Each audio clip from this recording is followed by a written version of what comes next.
Realment el tema del botellón, ja ho ha comentat una mica per sobre, però les queixes que rebeu de la gent que s'adrecen a vosaltres, teniu constància que s'hagi millorat en aquest tema des de l'ordenança? Quins temes se'n queixen més sobre el botellón, els veïns i els joves?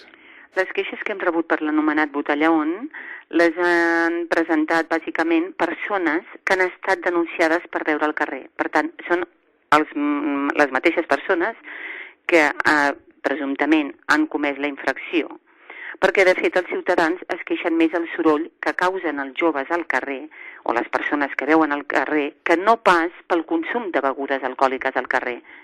Per tant, remarco que solen ser les persones que han estat sancionades per alguna infracció de l'ordenança i concretament pel que fa al botellón, les que han vingut a demanar l'empar, dient que ells no